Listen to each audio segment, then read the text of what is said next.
Muito bem, meus amigos, vamos lá. Vamos iniciando aqui mais um ciclo dos nossos estudos. Nós faremos uma pequena sequência de alguns livros de Humberto de Campos, 3, 4 livros no máximo, porque é aquela nossa proposta de conhecermos o trabalho do Chico, além daqueles livros clássicos, né, que geralmente nós estudamos, livros de Emmanuel, livros de André Luiz. E nós vamos então aqui conhecendo um pouco agora sobre os trabalhos de Humberto de Campos. Eu espero que vocês apreciem, tanto quanto eu tenho também essa grande expectativa, né, de, através dessas crônicas, através desses relatos que ele traz para nós sobre a vida no mundo espiritual, como cronista, né, a crônica ela é um estilo literário que fala sobre situações do cotidiano, né, sobre situações da vida comum das pessoas, e agora Humberto de Campos traz para nós sobre a vida comum no plano espiritual. É uma personagem importante porque trouxe um grande marco dentro do espiritismo, fazendo com que a sociedade terrena prestasse atenção na sociedade espiritual, envolvendo justiça terrena, envolvendo famílias, direitos autorais, a imprensa prestando bastante atenção naquilo que era apresentado dentro do meio espírita, nessas produções literárias. Então é importante para nós conhecermos também o trabalho de Humberto de Campos. Bom dia, Marion. Bom, inicialmente, antes de nós tratarmos efetivamente dele, né, a gente vai aqui conhecendo um pouquinho do trabalho que ele fez, né? A gente volta aqui para a nossa cronologia de publicações do Chico, lembrando que a primeira obra que ele psicografou foi em 1932, Parnaso de Além Túmulo, né, trazendo para nós aqui a publicação de poesias de diversos espíritos. Depois nós fomos para 35 Cartas de uma Morta, Maria João de Deus, que nós estudamos. O primeiro livro, com a participação de Humberto de Campos, foi o Palavras do Infinito. Né? E depois, em 37, um livro especificamente dele, Crônicas de Além Túmulo, trouxe ali, né, aproveitando algumas publicações que ele tinha publicado em Palavras do Infinito no ano anterior. Então, em 35, Cartas de uma Morta, 1936, Palavras do Infinito, com 18 ou 17 publicações de Humberto de Campos. Depois, em 37, com essas 18 ou 17 publicações, e mais algumas outras, que foi, então, uma publicação exclusiva dele, Humberto de Campos. Ele trouxe para nós, foram 12 publicações, que ele trouxe, Palavras do Infinito, Crônicas de Além Túmulo, Brasil, Coração do Mundo, Pátria do Evangelho, depois Novas Mensagens, Boa Nova, Reportagens do de Além Túmulo, depois veio Luz Acima, só lembrando aqui, que só para reforçar aqui para nós, que foi a partir, o último livro que ele trouxe para nós, foi exatamente esse Reportagens de Além Túmulo, e aí então veio aquela polêmica, né, quando a família entrou com um processo contra a Federação Espírita Brasileira por direitos autorais das publicações dele, e aí então houve essa pausa, né, de 2 anos, e ele voltou então como Irmão X, apesar da FEB ter ganho o processo. Né? Então depois ele trouxe Lázaro Redivivo, Luz Acima, Pontos e Contos, Contos e Apólogos, Contos desta e doutra vida, Cartas e Crônicas, Estante da Vida, Relatos da Vida e depois, em 1989, Histórias e Anotações. Então essa aqui é a relação de publicações de Humberto de Campos. Conhecendo um pouquinho sobre ele, tem um texto interessante aqui, um resumo trazido pela Federação Espírita Brasileira, que diz assim para nós: Humberto de Campos nasceu na pequena localidade de Piritiba, no Maranhão, em 1886. Foi menino pobre, estudou com esforço e sacrifício. Ficou órfão de pai aos 5 anos de idade. Sua infância foi marcada pela miséria. Em suas memórias, ele conta alguns episódios que lhe deixaram sulcos profundos na alma. Tempo depois, mudou-se para o Rio de Janeiro, então capital da República, onde se tornou famoso. Brilhante jornalista e cronista perfeito, suas páginas foram colunas em todos os jornais importantes do país. Dedicou-se inteiramente à arte de escrever, e por isso eram parcos os recursos financeiros. A certa altura da vida, quando minguadas se fizeram as economias, teve a ideia de mudar o estilo. Adotando o pseudônimo de Conselheiro XX, escreveu uma crônica xistosa, que era uma piada, a respeito da figura eminente da época, Medeiros de Albuquerque, que se tornou assim motivo de riso, da zombaria e da chacota dos cariocas por vários dias. O conselheiro, sibilino e mordaz, feriu fundo orgulho e a vaidade de Medeiros, colocando na boca do povo os argumentos que todos desejavam assacar contra Albuquerque. O sucesso foi total. Tendo feito, por experiência, aquela crônica, de um momento para outro se viu na contingência de manter o estilo e escrever mais, pois seus leitores multiplicaram, chovendo cartas às redações dos jornais, solicitando novas matérias do Conselheiro XX. Além de manter o estilo, Humberto foi se aprofundando no mesmo, tornando-se para alguns na época quase imortal, saciando o paladar de toda uma mentalidade que desejava mais liberdade de expressão e mais explicitude na abordagem dos problemas humanos e sociais. Aqui é interessante que, como cronista, usando esse pseudônimo, ele poderia fazer críticas à sociedade, críticas à personalidade de um modo, através desse estilo literário, e isso agradou bastante a sociedade daquela época. Quando adoeceu, modificou completamente o estilo. Sepultou o Conselheiro XX e das cinzas, qual fênix luminosa. Estou lendo aqui esse trecho aqui, Andréia.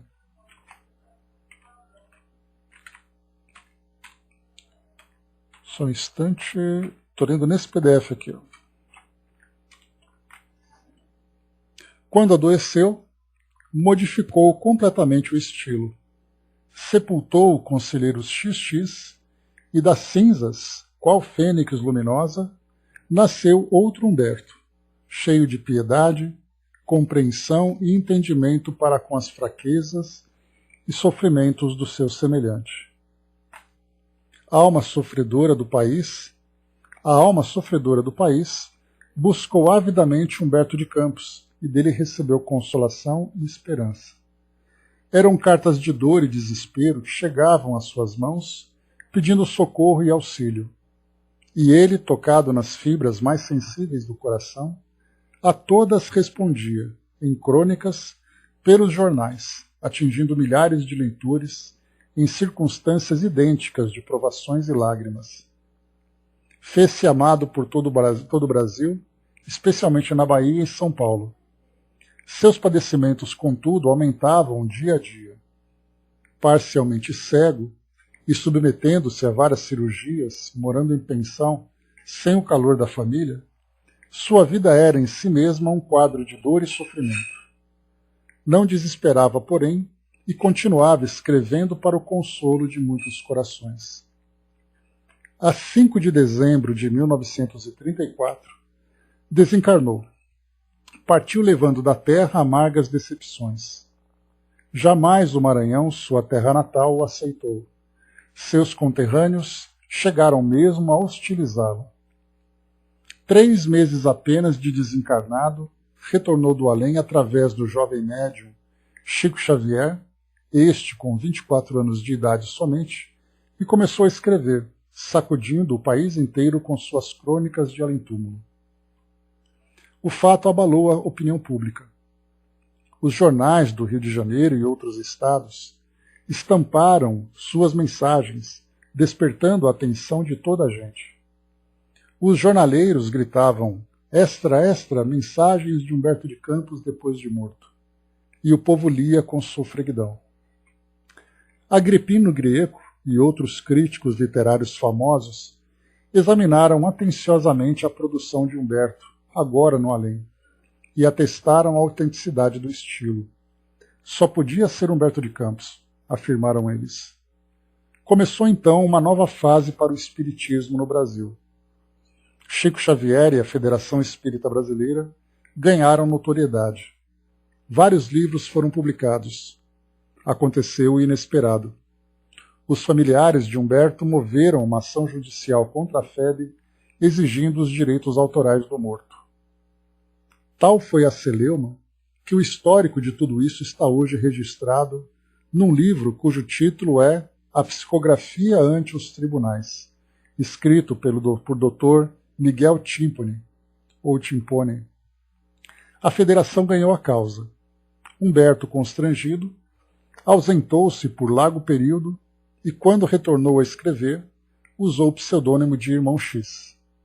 Nas duas fases do além, psicografou 12 obras pelo médium Chico Xavier. Crônicas de Além-Túmulo, Brasil, Coração do Mundo, Pátria do Evangelho, Boa Nova, Novas Mensagens, Luz Acima, Contos e Apólogos, e outros foram livros que escreveu para deleite de muitas almas. Nas primeiras mensagens temos um Humberto bem humano, com características próprias do intelectual do mundo.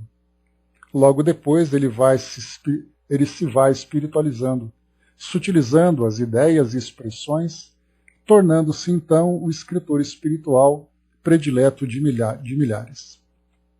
Então aqui é uma pequena biografia de Humberto de Campos. E nós então começamos aqui, só para lembrarmos, né, nessa coletânea então de obras, como nós vimos aqui no início, ele desencarnou em dezembro de 34, quando foi então em 35 ele já trouxe ali uma primeira comunicação, que foi exatamente, né, daquele livro, embora o nosso estudo vá se desenvolver no livro Crônicas de Além-Túmulo, publicado em 1937, eu vou fazer uma leitura rápida para vocês de uma introdução que ele fez do livro Palavras do Infinito, que foi publicado um ano antes, como eu comentei no início, né? Então ele fez o prefácio e depois trouxe ali algumas comunicações. Essas comunicações depois foram enviadas também para o livro Crônicas de Além-Túmulo, somadas a outras publicações que vieram completar esse livro. Então ele diz assim para nós, nesse livro Palavras do Infinito. Né? Lembrando que são vários autores que trazem mensagens aqui. Então aqui no conteúdo resumido diz assim: Humberto de Campos, jornalista e escritor, membro da Academia Brasileira de Letras e fino humorista, volta do além por intermédio do lápis do médium Francisco Cândido Xavier, mais vivo do que nunca e proclamando a todos a realidade da vida imortal. A passagem de Richer, Carta à Minha Mãe, A Casa de Ismael, são alguns dos capítulos elaborados por Humberto de Campos, além de outras comunicações de autoria de Nilo Peçanha, Essa de Queiroz, Hermes Fontes, Cruz e Souza, Antero de Quental, Carmen Sinira, Emmanuel, etc. Palavras do Infinito é um cântico à beleza enviado para deleite de todos aqueles que buscam conhecer novos horizontes espirituais. Então, nós temos aqui a introdução dele. Deixa eu ver aqui. Tá.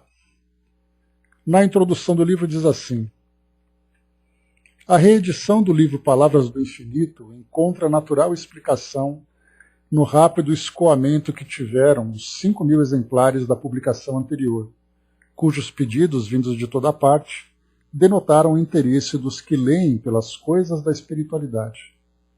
Muito a animou também, concorrendo para a nova tiragem, a boa vontade do digno confrade Francisco Cândido Xavier, a cuja mediunidade e solicitude se devem estas encantadoras comunicações, enviando-nos mais crônicas, mensagens e alguns versos inéditos que tanto ilustram e exortam a segunda edição. Então, essa segunda edição foi publicada em 1936, a primeira em 1935. Humberto de Campos, graças à infinita bondade do Criador, continua a escrever para os que ficaram, fazendo-o, aliás, com irrecusável autoridade de repórter verdadeiro e, sobretudo, insuspeito para tratar de assuntos do além, pois, tivesse ele sido na terra espírita praticante, não faltariam opositores fanáticos que viessem refutar os luminosos conselhos que manda às almas encarceradas sob a face nevoenta do planeta, com o objetivo de edificá-las para a vida eterna no apostolado do trabalho e da dor. O humilde psicógrafo Francisco Cândido Xavier, com tais produções, vem, mais uma vez, firmar os foros justíssimos que goza do médium assombroso, legítimo expoente da fenomenologia espírita, vaso escolhido do Senhor, para a grandiosa missão de provar, sob aspecto estritamente intelectual, a sobrevivência do ser e a imortalidade da alma humana. Essa prova incontestável está aqui.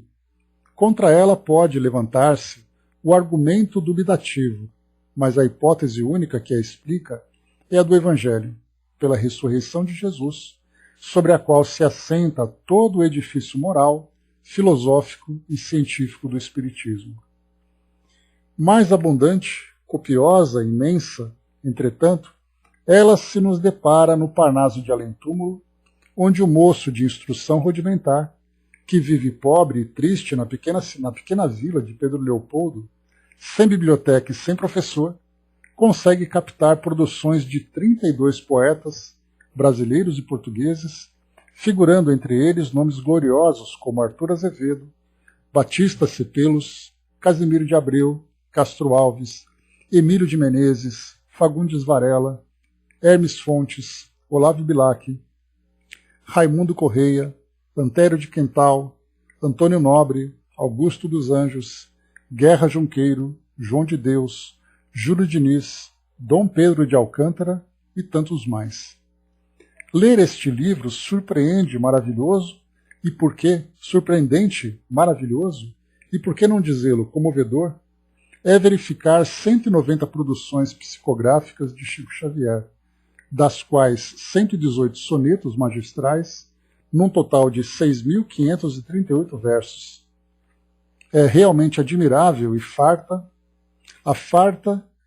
messe de poesias e prosas que o além concorre para provar aos homens que todos os poetas e escritores esclarecidos, sem distinção, são imortais, porque são todos acadêmicos do Gran Trianon, vivendo, sentindo, amando e pensando, sem miolos na cabeça.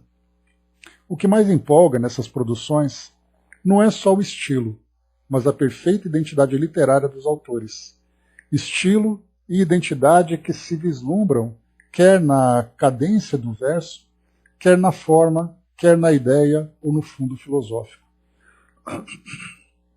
João Ribeiro, citado por Manuel Quintão, mestre que tal se fez, indene de rabularias acadêmicas, ao referir-se ao Parnaso, disse que o médium não atraiçoara nenhum dos poetas. Bom dia, Flávio. Essas considerações à guisa de apresentação do folheto já vão excedendo o limite do razoável. Antes, porém, de concluir, é o nosso desejo agradecer a Humberto de Campos, a Humberto Espírito e o Coração Imortais, a bondade com que atendeu à solicitação que lhe fizemos para prefaciar as palavras do infinito. E o nosso agradecimento é tão mais profundo quão extraordinariamente belo e edificante é o prefácio do saudoso escritor Patrício.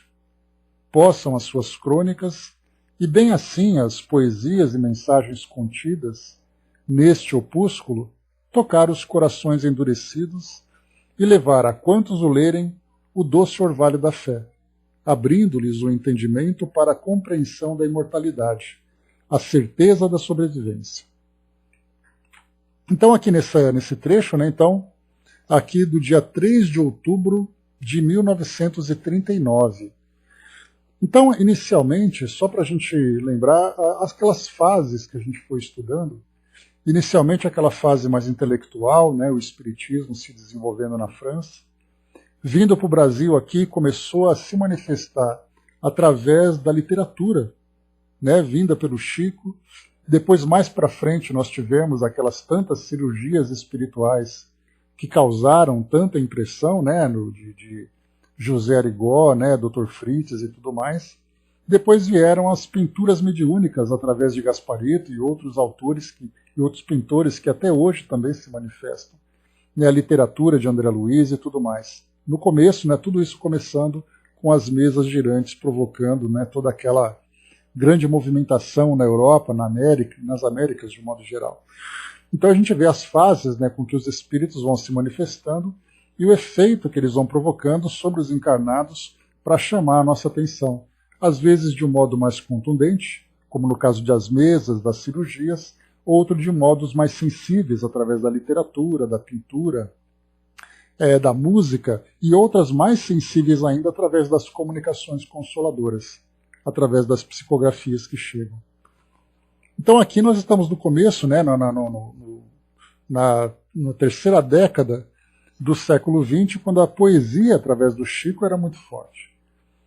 Mas vamos lá então, a introdução aqui do livro Palavras do Infinito, só para a gente ver aqui a primeira participação de Humberto de Campos, a primeira manifestação de Humberto de Campos, para trazer para nós aqui as suas palavras, né, que foi exatamente como a gente viu, 3 meses ali praticamente depois da sua desencarnação.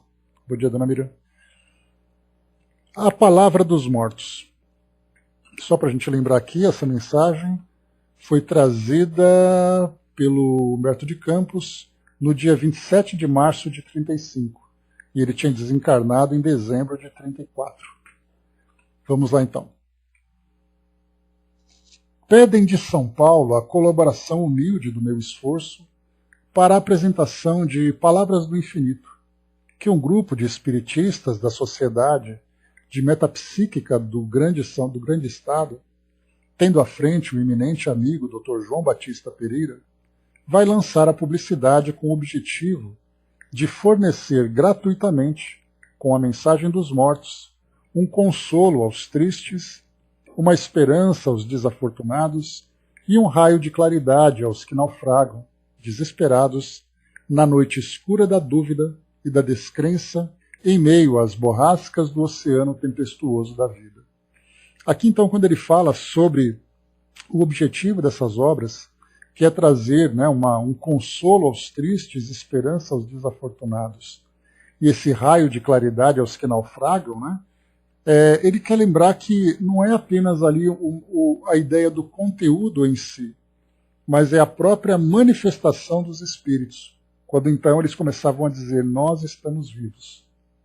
Então esse é o primeiro aspecto, de que existe algo além da vida material.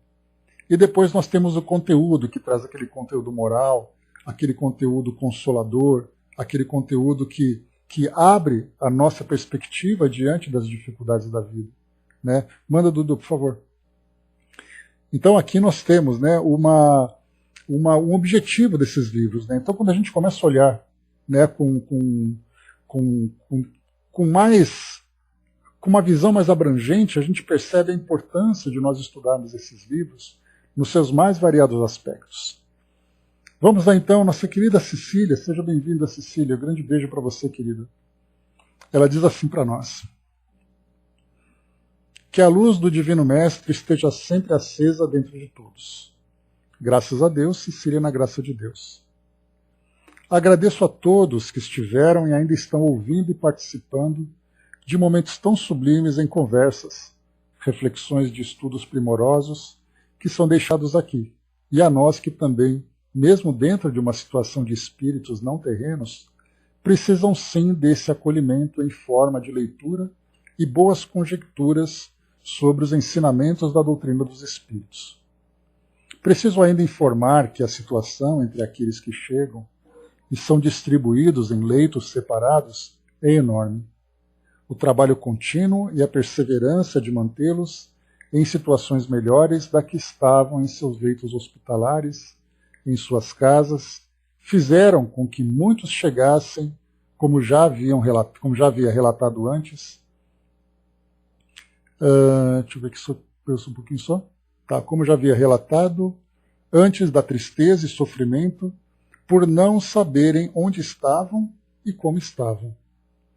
Mas o tempo é o melhor remédio para todos que aqui consigam trazer em seus pensamentos a melhor imagem do que foi colocada quando de seus desencarnes e situações diversas que essa pandemia trouxe e ainda traz de forma corrente, para que a situação de cada um forneça elementos primordiais à evolução de cada irmão ou irmã que volta ao orbe espiritual, sabendo que tudo foi e é feito para o seu tratamento e a sua melhora. Amigos queridos, tenho que agradecer aos nossos queridos nobres Serron, que atuando de forma a trazer o melhor conhecimento aos que estudam as obras escolhidas, seja para todos vós e para todos nós, e mostrar que o aprendizado não é só para alguns, e sim para todos que precisam saber o que acontece e o que aconteceu em suas vidas, seja ela pregressa, seja ela presente. O trabalho está sendo constante, as vindas são muito grandes. Precisamos manter nossas preces em total elevação para esses irmãos que trazem em si processos mentais confusos, bem atormentados. E o pouco que se faz na prece de alguns, que lembram nessa hora, é o muito que chega aqui, confortando e amenizando tantas vibrações perdidas. Deus sempre presente em vossos corações, o tempo urge e o trabalho precisa continuar. Que a luz do nosso Cristo maior, de nossa Mãe Santíssima, possa envolver todos esses corações e todos os irmãos chegados até aqui. Que o Deus, nosso Pai, seja sempre louvado. O meu eterno carinho, afeto e a gratidão por tanta dedicação aos estudos realizados até hoje. Bênçãos de luz, graças a Deus, Cecília na graça de Deus. Então, a nossa querida Cecília aqui, sempre presente, né, conosco, à distância, mas ali com um trabalho intenso, mostrando para nós, né, aquela realidade que a gente sempre vê. Enquanto do nosso lado nós vemos as estatísticas aumentando, as estatísticas sendo apresentadas, do lado de lá a gente vê a grande mobilização dos trabalhadores, né, acolhendo esses irmãos que chegam no mundo espiritual sem compreenderem suas realidades, como ela trouxe para nós. Né, mas muito obrigado mais uma vez, Cecília. Estamos aqui sempre bem guardados, né, pelos nossos queridos nobres Serron, aqui atuantes e presentes com a gente, apontando aqui as melhores direções que nós podemos seguir através desses nossos trabalhos. Né? E a gente espera que com as nossas singelas vibrações aqui que são irradiadas, né, durante os nossos trabalhos, que isso possa de alguma forma contribuir para que esses irmãos que começam a se ajustar a essa nova realidade, né, possam se fortalecer. Então esse é o nosso sincero desejo. Muito bem, vamos lá, meus amigos. Seguindo então aqui com Humberto de Campos. Existem poucas probabilidades de eficácia no esforço dos mortos em favor da regeneração da sociedade dos vivos. Contudo, as atividades de ordem espiritualista, na atualidade do mundo, constituem a derradeira esperança da civilização. Sou agora dos que veem de perto o trabalho intenso das coletividades invisíveis pelo progresso humano. Sinto ao meu lado a vibração luminosa do pensamento orientador, das sentinelas avançadas de outras esferas da evolução e do conhecimento, e reconheço que somente das concepções do moderno espiritualismo poderá nascer o novo dia da humanidade. Aqui, quando ele fala sobre o moderno espiritualismo, é porque nós temos também, né, um antigo o antigo espiritualismo, construído nesses séculos anteriores, quando nós olhávamos para o mundo, né, a partir de uma ótica dogmática, de uma ótica baseada apenas na crença, muitas vezes uma crença limitada, né, pelo medo, pela fantasia. E esse novo espiritualismo é esse que abre para nós essa nova realidade. E ele continua. E embora a negação sistemática dos homens diante dessas realidades consoladoras, os túmulos vêm deixando escapar os seus profundos e maravilhosos segredos, falando a sua palavra tocada de conforto e de claridades sobrenaturais. Na antiguidade egípcia figurava-se o santuário da verdade ao fim de uma estrada sinuosa, rodeada de esfinges representando os enigmas das suas essências profundas. E no seu estranho simbolismo, essas imagens constituíam as esfinges da morte, cujos umbrais de silêncio e de treva a vida jamais poderia transpor para solucionar os problemas inextricáveis dos destinos e dos seres. O tempo, todavia, modificou a mentalidade humana, adaptando-a para um conhecimento melhor de si mesma. Em meados do século passado, quando o materialismo atingia as suas cumeadas na expressão filosófica dos pregoeiros e expositores, eis que os mortos voltam a confabular com os vivos sobre a sua maravilhosa ressurreição. A esperança volta a felicitar a mansarda dos pobres e o coração dos oprimidos na prodigiosa perspectiva da imortalidade através de todos os mundos, e os desencarnados, no heroísmo supremo, volvem aos centros de estudo e aos gabinetes dos sábios com a lição piedosa de suas experiências. Não obstante a arrancada gloriosa dos que já haviam partido das substâncias poderes da terra para as esferas luminosas do céu, tentando, com seus exércitos de arcanjos, reorganizar as sociedades humanas, restaurando os alicerces do cristianismo, poucos foram aqueles que ouviram as suas trombetas ecoando no Vale das Lágrimas e das Provações. Diante desse fenômeno universal, a religião não pôde volver dos seus interesses e da sua intransigência para identificar a espiritualidade dos seus santos e dos seus antigos reformadores. A ciência acadêmica, por sua vez, conserva-se de guarda ao seu passado e, com suas conquistas de ontem, presume-se na posse da sabedoria culminante. Entretanto, o dogmatismo é incompatível com o progresso, e todas as concepções científicas de cada século se caracterizam pela sua instabilidade, porque os olhos da carne não veem o que existe. Nenhuma teoria pode explicar a vida à base exclusivista da matéria. Todos os fenômenos mecânicos do universo obedecem a uma força inteligente, e nada existe de real diante da visão apoucada dos homens, porque as verdades profundas se lhes conservam invisíveis. Aqui só para lembrar que quando ele fala sobre dogmas, o dogma não é apenas religioso, o dogma também é científico. Porque o dogma a gente pode colocar que você não pode aceitar nada que não pode ser provado. Isso é um dogma. E aí então quando a gente fala sobre a vida no mundo espiritual, a ciência fica limitada pelo seu próprio dogma. Assim como as religiões trazem também as suas ideias e não podem ser modificadas pelo fato de estarem baseadas num dogma. E continua. Os movimentos planetários, os turbilhões atômicos no complexo de todas as coisas tangíveis, inclusive o seu próprio corpo, o mistério da força, os enigmas da aglutinação molecular, o segredo da atração, a identidade substancial da energia e da matéria, que nunca se encontram separadas uma da outra, não se mostram aos olhos humanos dentro da sua transcendência e da sua grandeza. Todo átomo de matéria tem a sua gênese no átomo invisível de natureza psíquica. Raios impalpáveis e ocultos trazem a vida e trazem a morte.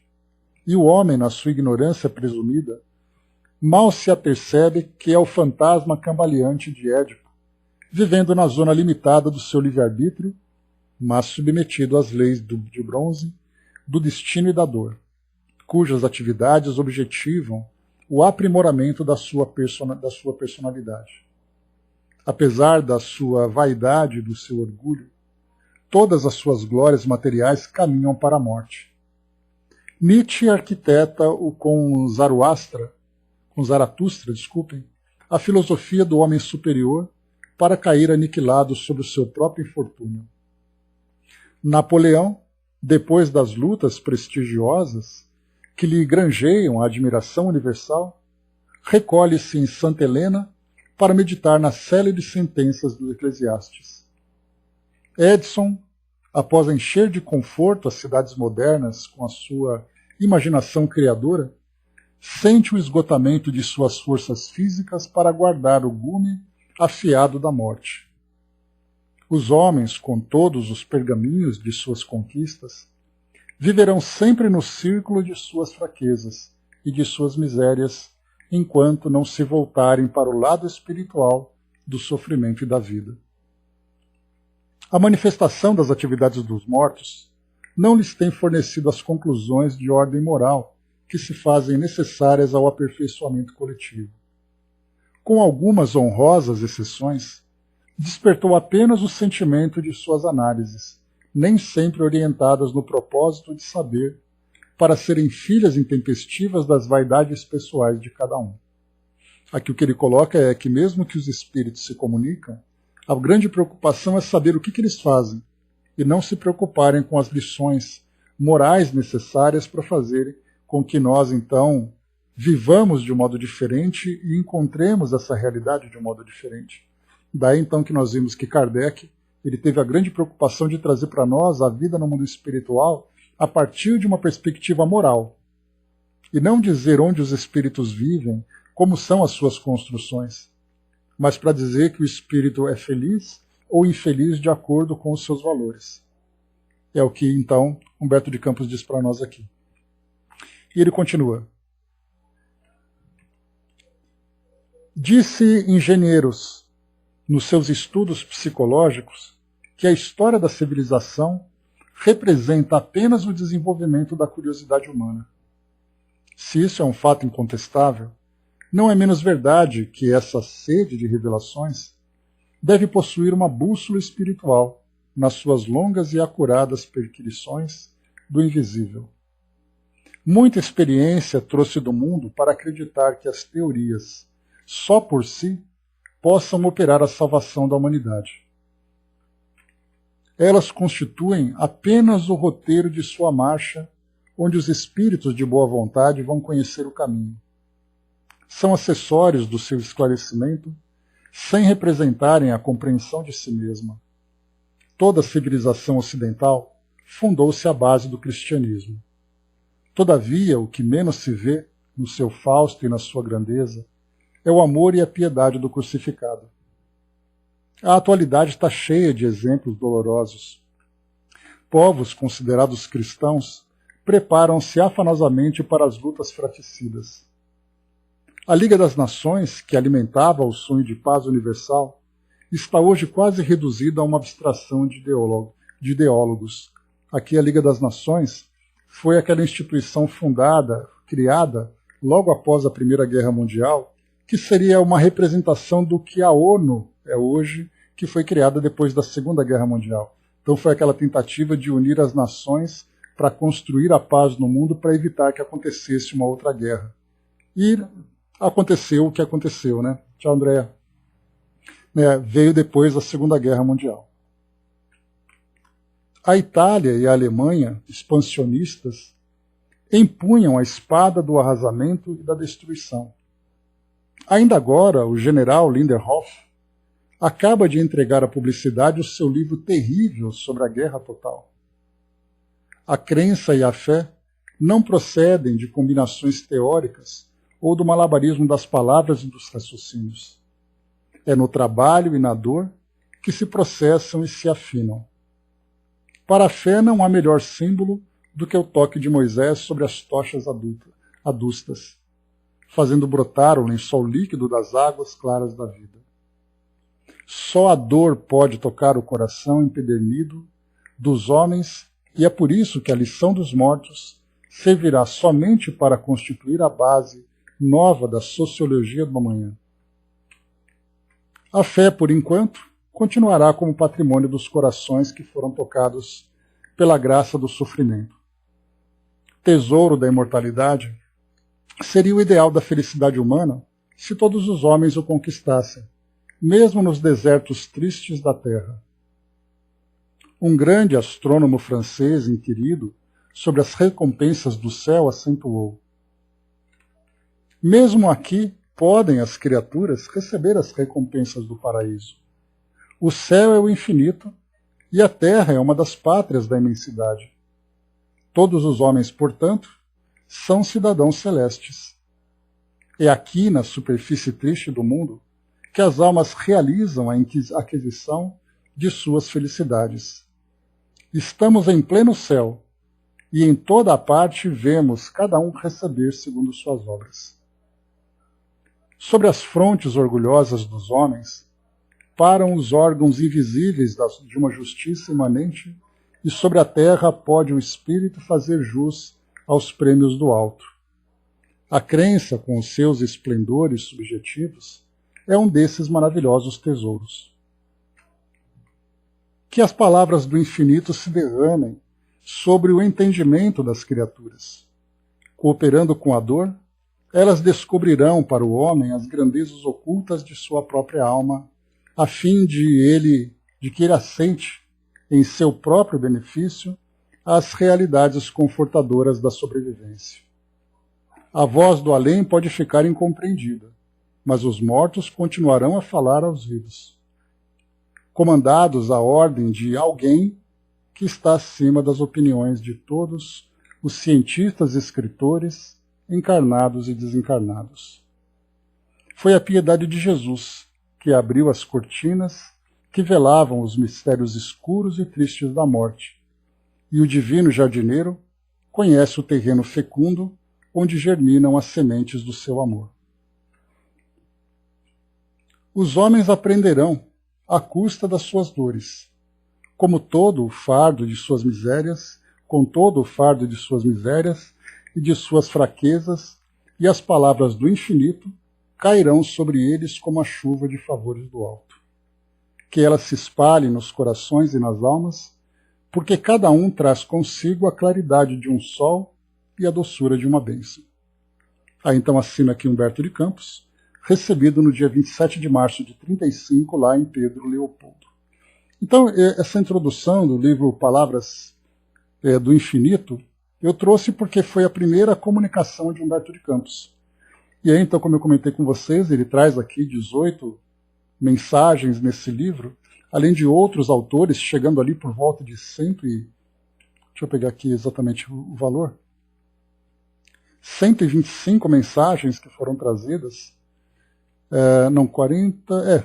125 mensagens que foram trazidas, e Humberto de Campos aqui ele trouxe algumas delas que viraram, então, aqui parte do livro que nós vamos ler agora, né, que é o livro Crônicas de Além Túmulo.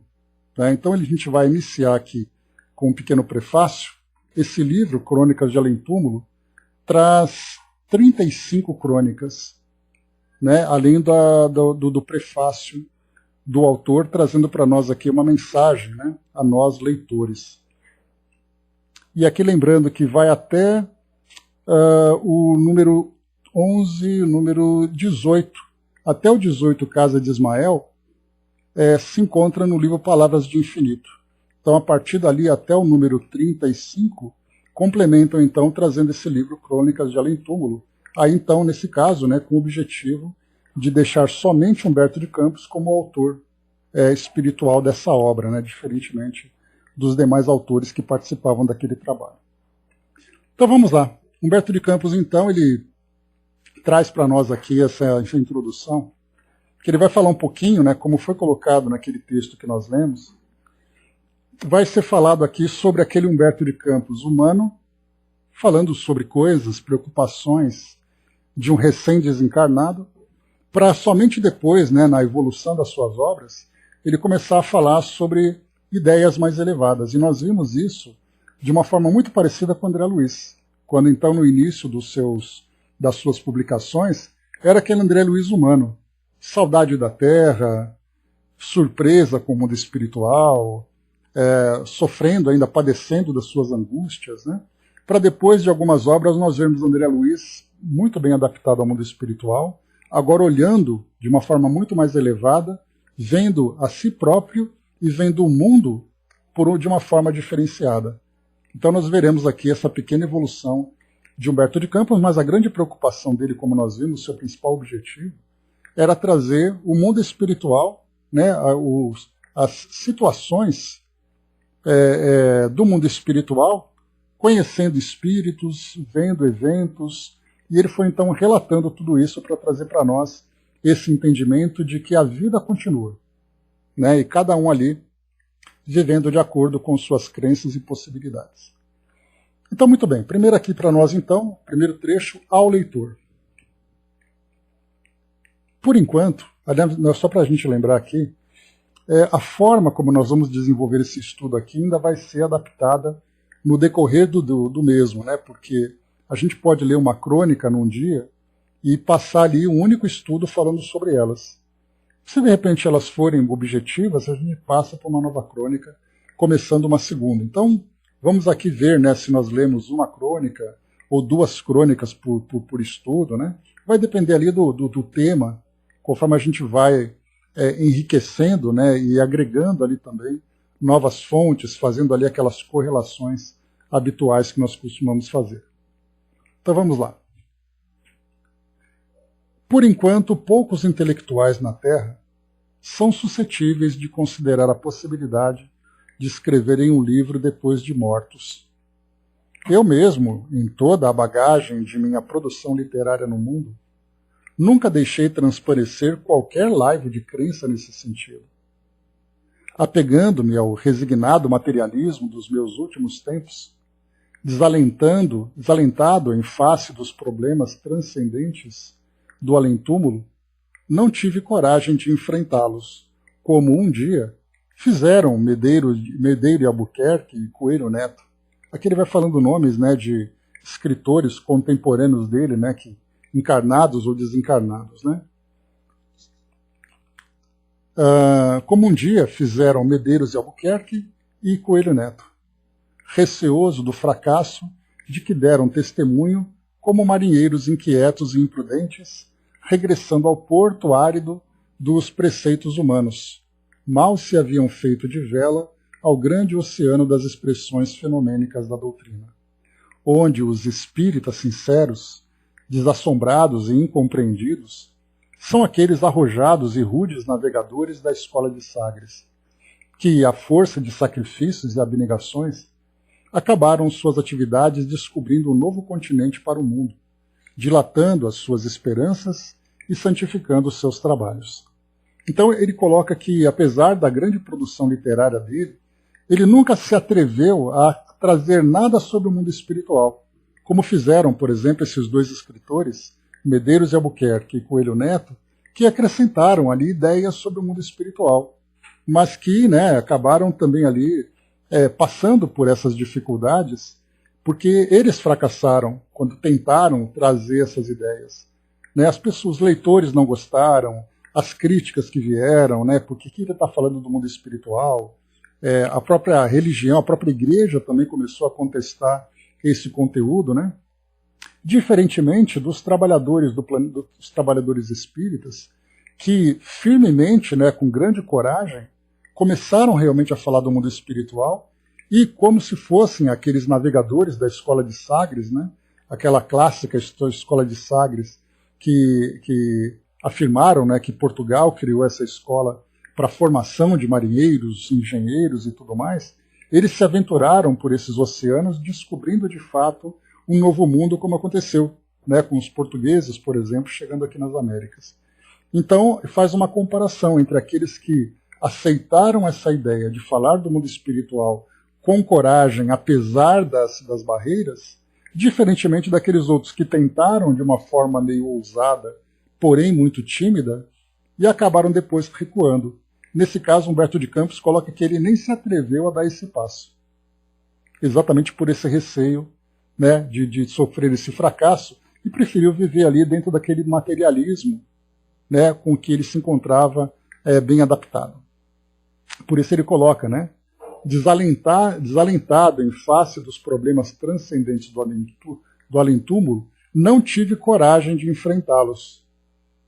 Então ele pensa, né, será que a vida é só isso? Porque como nós vimos na biografia dele, ele vivia ali as suas dificuldades, vivia ali a pobreza, vivia a doença, mas mesmo assim ele não ousava falar sobre, né, qual é o sentido da vida, por exemplo, e explorar o mundo espiritual como sendo ali uma realidade.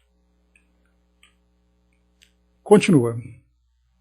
Dentro da sinceridade que me caracterizava, não perdi ensejos de afirmar as minhas dúvidas, expressando mesmo a minha descrença acerca da sobrevivência espiritual, desacorçoado de qualquer possibilidade de viver além dos meus ossos e das minhas células doentes. É verdade que os assuntos de espiritismo seduziam a minha imaginação, com a perspectiva de um mundo melhor do que esse, onde todos os sonhos das criaturas caminham para a morte. Sua literatura fascinava o meu pensamento com o magnetismo suave da esperança, mas a fé não conseguia florescer em meu coração de homem triste, sepultado nas experiências difíceis e dolorosas. Os livros da doutrina eram, para o meu espírito, como os soberbos poemas de um idealismo superior do mundo subjetivo, sem qualquer feição de realidade prática, onde eu afundava as minhas faculdades de análise nas ficções encantadoras. Suas promessas e sua mística de consolos eram o brando anestésico que conseguia aliviar muitos corações infortunados e doloridos, mas o meu era já inacessível à atuação do sedativo maravilhoso, e o pior enfermo é sempre aquele que já experimentou a ação de todos os específicos conhecidos. Então aqui ele fala para nós também que ele se sentia atraído por esse conteúdo doutrinário, mas ele via isso muito mais como uma fantasia, como uma utopia, do que como uma realidade. Então ele via que as pessoas ficavam encantadas, eram ficções encantadoras, como ele coloca para nós aqui. Aquela promessa de aliviar os corações, de ser um consolador, para ele ali não fazia muito efeito. Ele já não se via mais como sendo, né,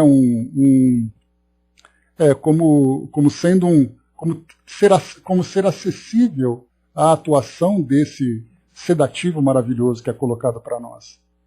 Então, essa consolação para ele não funcionava mais. Olá, professor. Em 1932, um dos meus companheiros da Academia de Letras solicitou minha atenção para o texto do Parnaso de Além-Túmulo. As rimas do outro mundo enfileiravam-se na sua pureza originária nessa antologia dos mortos, através da mediunidade de Francisco Xavier, o caixeiro humilde de Pedro Leopoldo, impressionando os conhecedores das expressões estilísticas da língua portuguesa.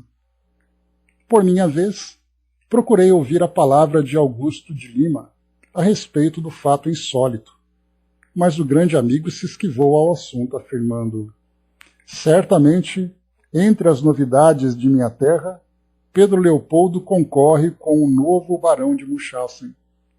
Né, para quem se lembra, o Barão de Munchausen ele é uma personagem que ele contava histórias sobre as suas viagens, mas ele sempre exagerava, fantasiava, né? Então ele é um autor assim que traz livros interessantes para a juventude. Então você vai ler uma coisa que ele fez uma viagem, encontrou monstros, que ele conseguiu ali com grande coragem enfrentar isso, enfrentar aquilo, no fim das contas ninguém acreditava no que ele dizia.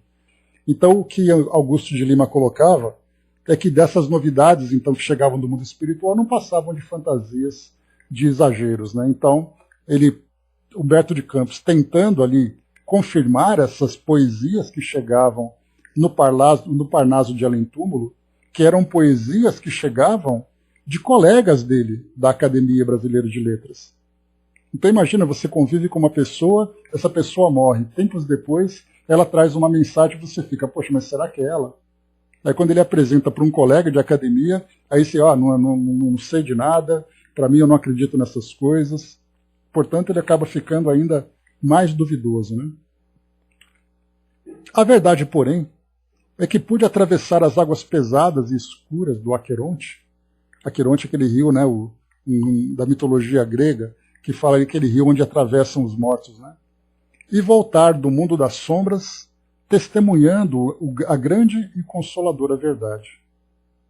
É incontestável que nem todos me puderam receber segundo as realidades da sobrevivência.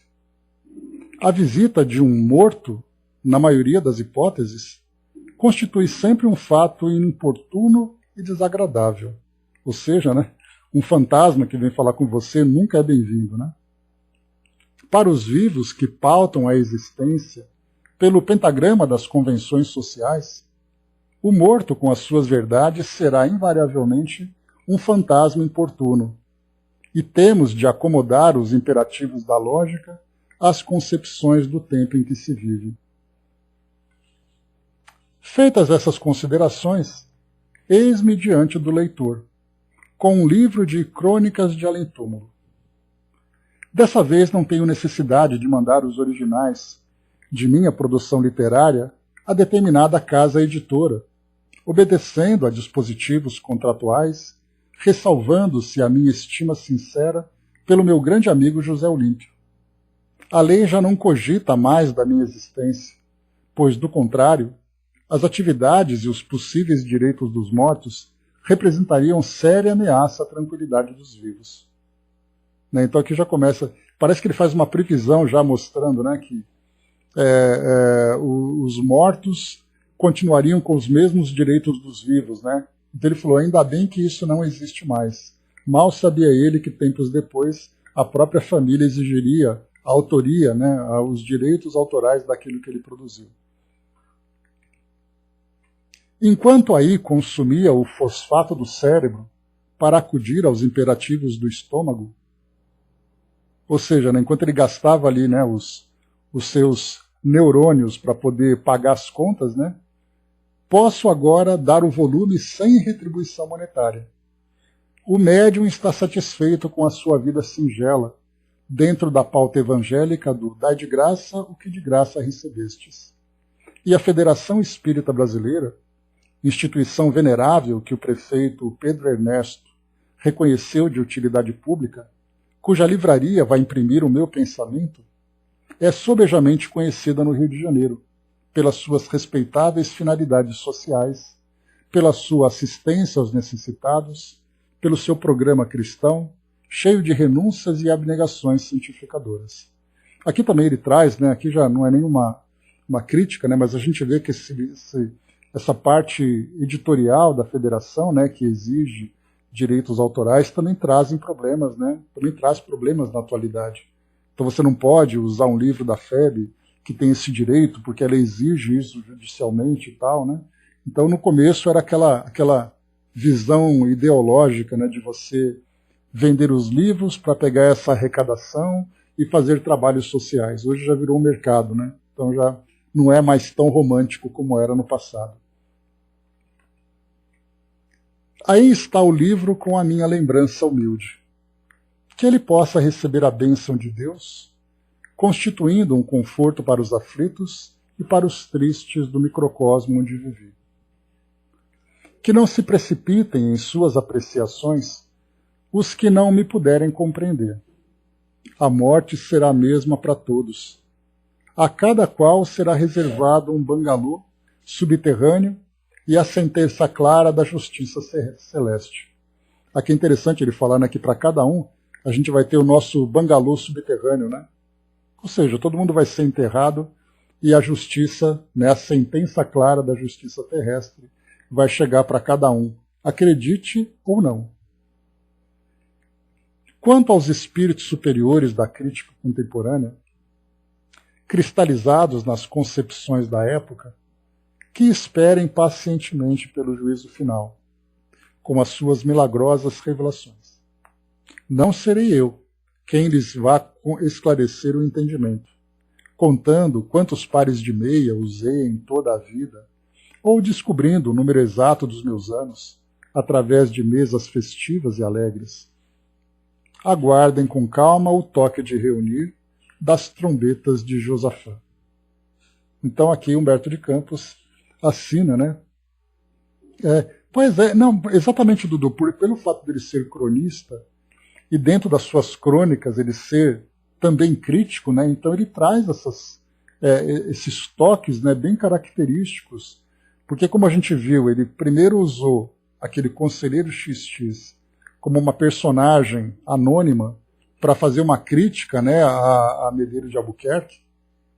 Depois ele então começou a atender a aclamação dos leitores dos jornais pedindo mais, porque o modo como ele fazia críticas à sociedade, crítica às pessoas e tudo mais, isso era como se fosse uma voz da sociedade, né, que você queria dizer aquilo exatamente o que ele dizia. Então ele usava a sua habilidade literária para poder cutucar, para poder provocar, né? E aí então, depois que ele pegou esse estilo, a gente vai encontrar aqui também nessa introdução algo bastante parecido. É aquele texto provocativo mesmo que ele colocava. A Dídima colocou, a gente morre, mas continua com as mesmas características, né? De fato, continua. O que a gente vai perceber, né, Dídima, é que, por exemplo, a gente tem visto na literatura, a gente tem visto na música, inclusive, a gente já comentou sobre isso recentemente, artistas que desencarnaram e que mantiveram, de certa forma, um estilo musical, mas a gente percebe que, com o passar do tempo, as letras vão mudando. Né? A gente viu, por exemplo, através de Irineu Gasparetto, né, a música trazida pelo Cazuza, e o Cazuza era muito crítico à sociedade, ele era muito ácido nas suas composições. E no mundo espiritual ele já traz uma visão de esperança, o que é muito natural. Então, naquele início, né, no começo, a gente vê aquele indivíduo muito ligado às preocupações terrenas. Conforme você vai se adaptando ao mundo espiritual e reavaliando, né, a sua visão, o seu ponto de vista sobre as coisas, é muito natural que você comece também a mudar o conteúdo das suas exposições. Né? O Dudu colocou nele, parece que não tira o medo da morte. Parece que dá medo na morte, né? Mas é Humberto de Campos que a gente conhece. Né? Reinaldo mandou uma diferente do jeito dele, né? Sim, né? Mandou aquela composição dele, né? bem cheia de esperança, com uma visão muito mais otimista sobre a realidade espiritual. Né? Então é muito natural que nós encontremos essas diferenças. Bem, meus amigos, aqui então, antes da gente não vai nem começar o próximo aqui então, porque eu queria mesmo era passar para vocês essa apresentação de Humberto de Campos. Né? Então nós teremos aqui, como capítulos, né, só para a gente poder trazer aqui um pouco mais de informação, ele vai colocar de um casarão do outro mundo, carta aos que ficaram, aos meus filhos, na mansão dos mortos, Judas Iscariotes, aos que ainda se acham mergulhados nas sombras do mundo, a suave compensação, do além-túmulo, ó Jerusalém, Jerusalém, falando a Piratininga, coração de mãe, o tete-a-tete dos mortos, olha que interessante os títulos, né? No dia da pátria, um cético, a ordem do mestre, a passagem de Richer, Hauptmann, a casa de Ismael. Depois vem carta a Maria Lacerda de Moura, Pedro o apóstolo, o grande missionário, a lenda das lágrimas, carta aberta ao senhor prefeito do Rio de Janeiro, a paz e a verdade, Sócrates, escrevendo a Jesus, a maior mensagem, respondendo a uma carta, Tiradentes, o problema da longevidade, o elogio do operário, aniversário do Brasil, uma venerável instituição, carta à minha mãe, trago-lhe meu adeus, sem prometer voltar breve. Então, esses são os 35 capítulos que nós vamos ler nesses próximos dias, né? Depois, seguindo aqui a sequência dele, nós vamos ler aqui então, na sua relação, nós veremos Crônicas de Além-Túmulo, nós não vamos estudar o Brasil, Coração do Mundo, Pátria do Evangelho ainda. Depois nós temos aqui Novas Mensagens, Boa Nova, depois veremos aqui, né, porque os livros também que são bem bacanas dele, né, são Pontos e Contos, Contos e Apólogos, Contos dessa Vida e da Outra Vida, Cartas e Crônicas. Né? Então, tem vários livros ali que vou pegando ali aqueles que são os mais interessantes, né? Que a gente vai chegar. Não sei, Dudu, a gente vai ver junto esse trecho aí, por que ele colocou o irmão X, né? A gente pode ver que pode ser uma relação com o conselheiro XX que ele usava, né? Então, pelo jeito, a letra X era uma letra predileta dele para manter o anonimato, né? Então, em vez dele manter o conselheiro, ele coloca irmão.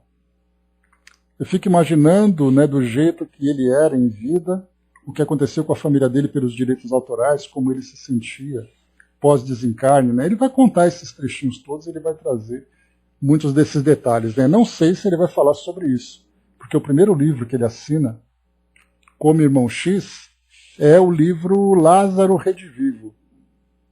Então não sei como é que vai ser. Eu vou dar uma passada depois nessas obras, para a gente ver algumas delas, né? Porque essas crônicas não são longas, como a gente pode ver, né? E eu quero ver o conteúdo delas, para a gente poder estudar um pouquinho sobre cada uma, né? Depois de Irmão X, a gente vai pegar aquele Irmão X, a gente vai pegar instruções psicofônicas, que embora não seja, né, a gente perde bastante desse livro Instruções Psicofônicas, porque eram gravações que foram feitas de reuniões mediúnicas. E aí então esses livros, né, esses áudios, foram transcritos e viraram um livro, por isso chamado Instruções Psicofônicas. Mas, eu me esqueci o nome da editora agora, mas ela chegou a publicar um CD com os áudios dessas reuniões. E aí, então, ouvindo, né, o Chico, através da psicofonia, trazendo a mensagem desses espíritos, nós vemos, então, ali os espíritos falando com dor, com sofrimento, chorando. Então, quando a gente lê o livro Instruções Psicofônicas, a gente acaba perdendo muito, porque o grande peso daquelas comunicações é o conteúdo emotivo que vem através da psicofonia. E isso nós perdemos na leitura. Então vamos ver, né, como é que a gente vai desenvolvendo mais para frente. Mas certamente são orientações bastante valiosas. Né? Como estou tentando fazer, né? Digitografias psicofônicas, né? Tá certo. Então são formas, né, dos espíritos se manifestarem. Mas enfim, meus amigos, esse nosso primeiro encontro, foi apenas de apresentação de Humberto de Campos, né? Eu espero que vocês se sintam motivados também a acompanhar esses estudos, para a gente poder ver essas crônicas, né? Porque o cronista é aquele que observa as situações do cotidiano e depois ele consegue trazer aquilo para um texto. E o que Humberto de Campos vai trazer para nós são situações diversas que ele vai encontrar no mundo espiritual e ele vai trazer para nós. E será possível nós estudarmos sobre a natureza, né, a condição evolutiva dos espíritos, as experiências que cada espírito vivencia de acordo com essa evolução, o grau de conhecimento que esses espíritos têm. Então nós vamos poder estudar situações circunstanciais, estudar valores desses espíritos. Então a gente vai juntar em situações práticas do cotidiano no mundo espiritual todo esse conteúdo científico, moral, religioso, né, enfim, né, filosófico, juntar tudo isso